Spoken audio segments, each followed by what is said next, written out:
everyone, and welcome to this week's edition of DNA Sports Report.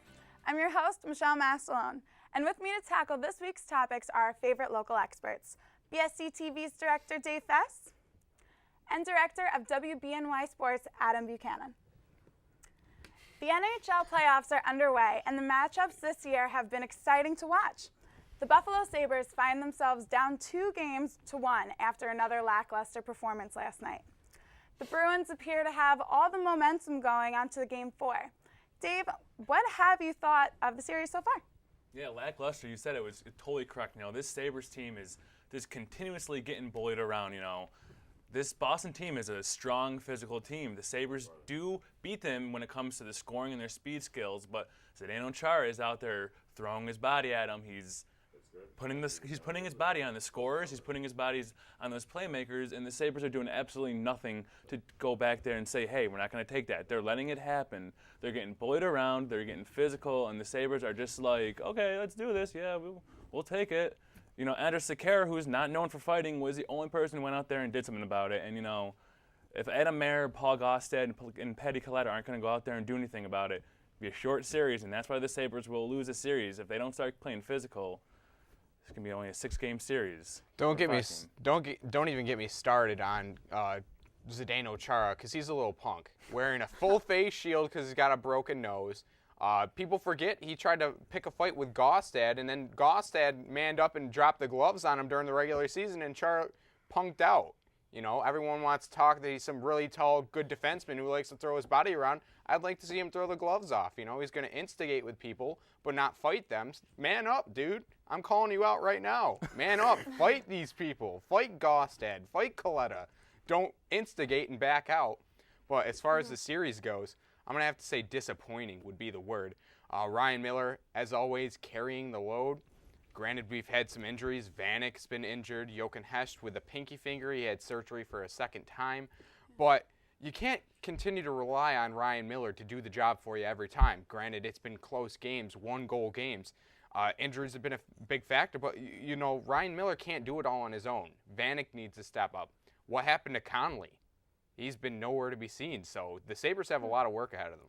Yeah, you said earlier about Ryan Miller, how Ryan Miller is not – can only do so much. I said last week's show that if you're not scoring 2 goals, 3 goals, Ryan Miller can play great, he can play amazing, but he's going to let a couple goals in. He's not 100% perfect. He's not like stop every shot. And if he's letting 2 goals in, which is still a great game, and you're only scoring 1, I don't care who you're playing, what team you are, you're not going to win the series, because at the end of the game, it's as simple as you need to score more goals than the other team, and the Sabres aren't doing that.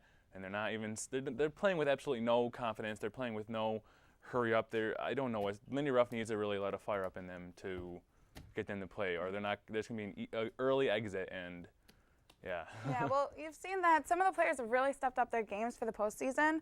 Besides the obvious choice of Ryan Miller, which Sabre has stood out the most to you? Adam, we're going to go with you first. Ryan Miller. Yeah. Faced 98 shots in 3 games. 39 shots, 30 in 29. All have been close. But with the exception of Ryan Miller, I'd have to say Henrik Tolinder. He's on the defense. He's done really okay job defensively, but you've seen more offense out of him. I think he has 2 assists. He's really been a catalyst on the offensive end, which is something you don't see out of him very often. Yeah, Henrik Tolinder, like you said, he's really stepped his game up. But I have to go with Mike Greer. Mike Greer is, you don't really hear his name when it comes to scoring or to being named on the 3 stars of a game, but he's putting his body out there. He's making plays. He's playing physical. He's got a key assist in that. He got the lone goal the Sabres had. He's been playing that way all series long. I know it's only been 3 games, but I have to give him so far the MVP award for the Sabres because he's been playing with his head on his shoulders, his heart on his shoulder. He is not quitting to anything. He's really trying to play out there, and hopefully some other Sabres will take note and play like him because he's really been their best player, I think, next to Ryan Miller. You don't see that out of him because he's a grinder. Yeah. He doesn't score that much. Well, there have been some players who have really let Buffalo down this year. Which players have been the postseason duds for the Sabres? Dave?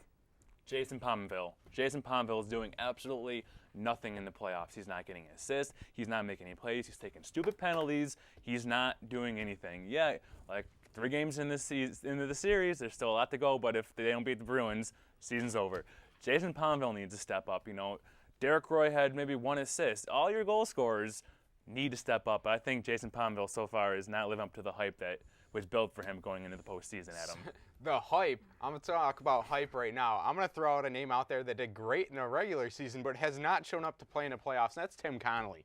Regular season, he was great. He's done absolutely nothing in the playoffs. He's the plus-minus on him is -3. He has no goals, no assists, hasn't created anything. It's like he turned into a totally different player now that he's in the playoffs. He was a plus player in the regular season, scoring goals, creating assists. Now he's -3. Every time he's been on the ice, something's bad has happened. He is a player that needs to step it up and score goals, especially with the injury to Vanek. You know, Tim Connolly has this little thing going on in the NHL that he's a David Copperfield of playoffs. He just disappears when it's playoff time. So hopefully he can change his ways. We'll see. Yeah, well, there's one more game in Boston on Wednesday before coming back home.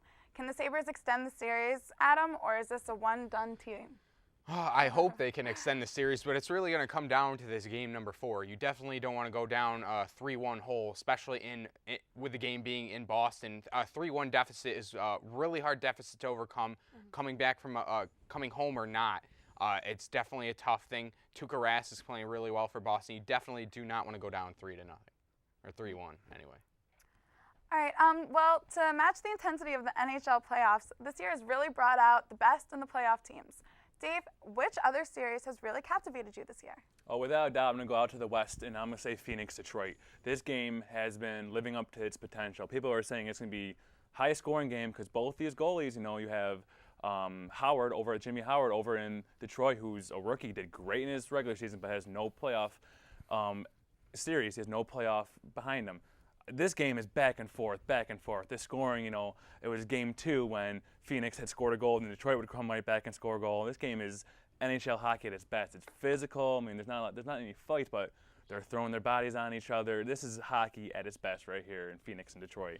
Sure you haven't been looking at my NHL notes? Because I got the same thing, Phoenix and Detroit.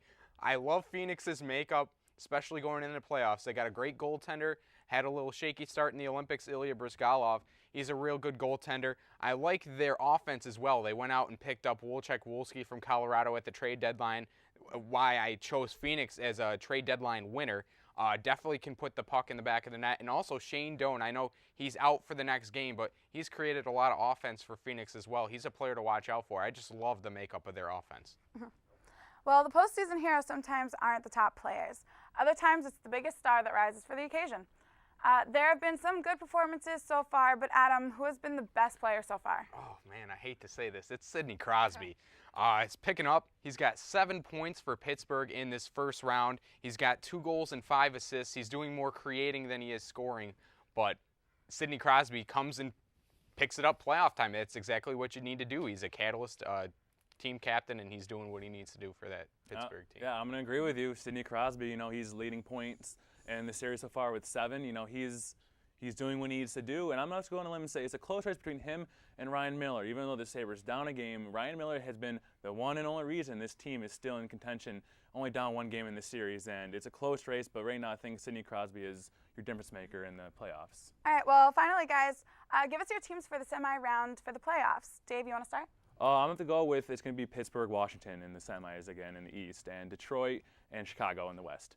I'm not going to go that far, but a matchup I do want people to watch out for, that New Jersey-Philly matchup. Martin Brodeur, you know, against the goaltending Brian Boucher. I think Boucher's really lightning in a bottle. He hasn't really done much in the playoffs, so we'll see what happens. Oh, sorry. Well, the NHL isn't the only playoffs around. Come back and we'll talk some NBA. Stay tuned.